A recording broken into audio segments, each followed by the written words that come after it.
See how high we can make this thing go, eh? I quite like Tim's speech. I might just say ditto and just walk off. That was excellent. It's great to be here. And thanks to everyone for joining us for what will be a really great celebration of the 2024 season. Most importantly, focusing on the achievements of our players, which have been unbelievable. But I reckon before we get to that, and so that we can do it really properly, we probably do just need to address one small issue, which was the way that it concluded and the fact that the end of this season mirrored the one before and the one before that. So those of you that know me will know that I am actually pretty relaxed and easygoing, and that's very true. But those of you that know me even better, like really well, there's probably only one in the room that knows me really, really well, will understand that I'm actually also, at times, pretty cold-hearted, ruthless and pragmatic bastard. And I bloody hate losing. I lean into those other traits more readily because even I wouldn't want to spend too much time with that other prick. But what I won't stand for is mediocrity, and mediocrity for this program. And as much as third for 3 years in a row isn't mediocre, in reality in this industry, it's not much better. And so it stings a fair bit, yeah? It stings. But I kind of like that too, yeah? I like that this industry is brutal and ruthless, and it tests you and it challenges you, and you have to be able to sort of manage those slings and arrows that come at you and get back up. And if you can't, then this isn't for you. You won't survive. So mediocrity is not what we're about, and it's not what we accept. And yet we do have to celebrate. We have to celebrate all that's been great about this season. There's a quote. It sits on, I've mentioned it before, but it was a long time ago. You probably can't remember. It sits on the wall to the players' entrance to centre court at Wimbledon. And it comes from a poem by Rudyard Kipling. It's about 100 years old. But it rings true. So the poem is like a conversation between a parent and his son, and it's mapping out the rules for life, how to guide your way through life and face the trials and tribulations. And there's lots of lessons in there, but the one that sits at Wimbledon speaks to this. It says, can you face triumph and disaster and treat those two imposters just the same? And that's what you have to do in elite sport. That's the challenge that confronts us. We have to confront the imposter of loss and defeat and not let it define us. We have to be able to maintain our intensity and our desperation and our desire and our drive in spite of it. And those are actually kind of the easy ones, right? We also have to be able to maintain our energy and our enthusiasm and our joy. And that's easy to say, but it's actually harder to do. It's harder than the determination in one because it hurts. And I've witnessed that pain of defeat eat away at teams, erode them and ultimately break them. And it's not pretty. You don't want to be part of that. So the challenge for us and for leaders within our group is to lead, is to show the way and to guide, but most importantly to chart that path forward from this moment. And the path forward won't be the path that got us to here, because the path that got us to here got us to mediocrity, or just a bit above. So we've got to be willing to embrace change. We've got to be willing to do things differently, and we will. We will. But equally, we need to recognise and celebrate all those things which have us within reach of success. It's just there. And so we have to celebrate those things, and that, to me, is what tonight's about. So tonight is about identifying those things and recognising those things and making them the centrepiece of who we are and what we do, but also being aware that there needs to be more.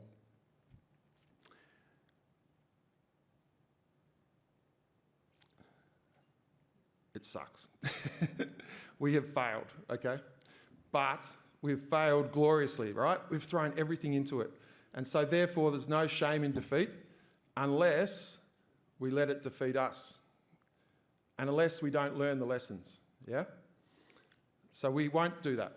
We won't let it defeat us, and we will learn the lessons, and we will continue on, and we'll strive, and we'll push, and we'll keep going until we get what we want. But we won't be waiting forever. There needs to be an urgency to what we do. So, what are we celebrating? What are the things that we should celebrate here tonight? Well, I want to start with who I believe are the most important people in the room. So, to the direct support network of our players. So, the families, the partners, the close friends. Thank you for riding the roller coaster with us. We know that we've given you a fair share of heartache, but you've been absolutely unwavering. And we've very recently experienced that gulf, that chasm that exists between that elation and euphoria of victory and the devastation of defeat. But the reality is, if it wasn't for you, then we wouldn't even be brave enough to risk it. We wouldn't risk the fall. But because of the support, our players have that courage to chase greatness, to be willing to risk it all. So thanks very much. I'd extend that, yes. Give them a clap. I'd extend that network of support to those within our AFLW program. I just love coming to work every day. We've just got this group of really engaged, enthusiastic people who just get on with the job. There's just no airs and graces. It's just, let's go.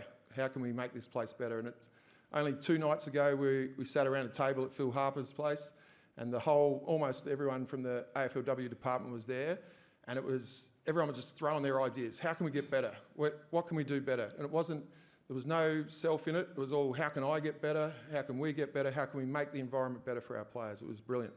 Loved it.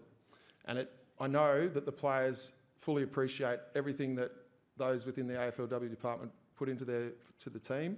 And for myself personally, I couldn't be more grateful for all that work. So a massive thank you to that team. That's something we need to celebrate. And then Tim mentioned Kim earlier.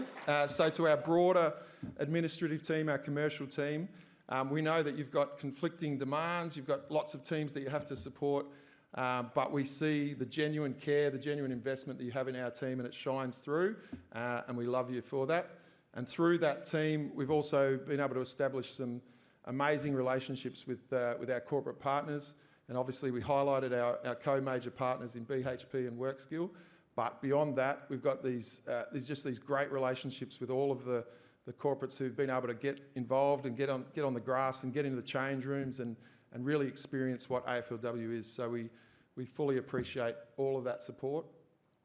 And then I need that noise again. Who's going to make that noise? There it is. There it is. We've got that mob. So our members and our supporters who just show up in great number and full voice wherever we travel across the country.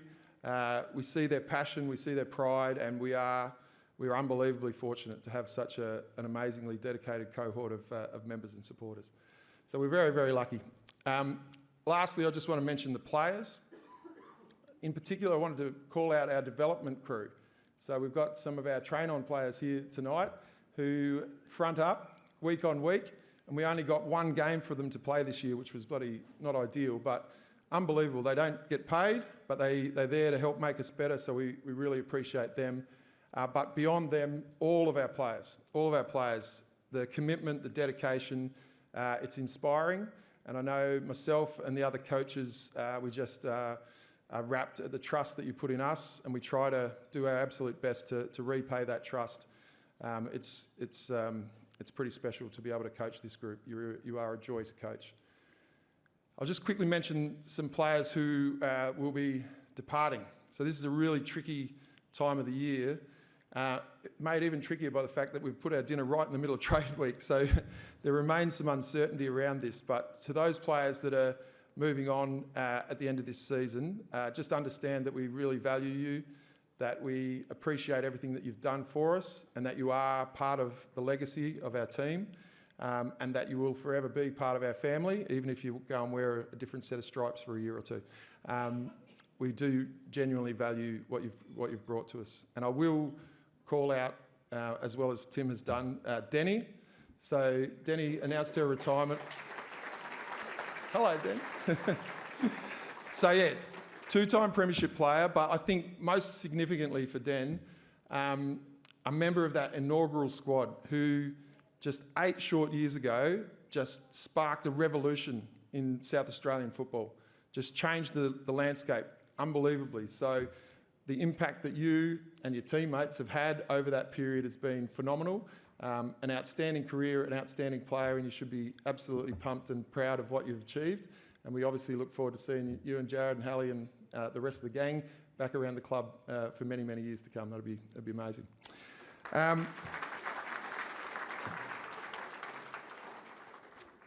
Yeah. So I've given a few of these speeches over the journey, and what ends up happening is whenever you prepare for that, you kind of start reflecting on how lucky we are, like the layers of support which I highlighted there that we have around our team is unbelievable. But just on a personal note, for this year, my family, more specifically my wife, we've had a challenging year. And so when you talk about that support, and it can sometimes sound sort of as though it's what you have to say.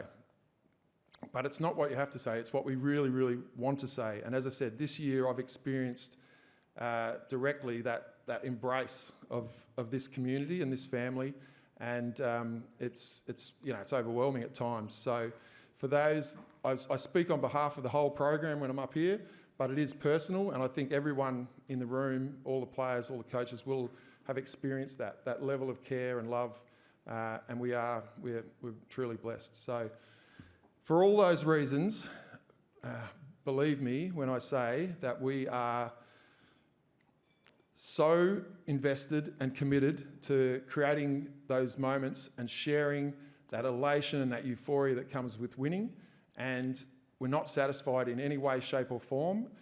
We will celebrate hard tonight, but we'll celebrate a hell of a lot harder in 1 year's time.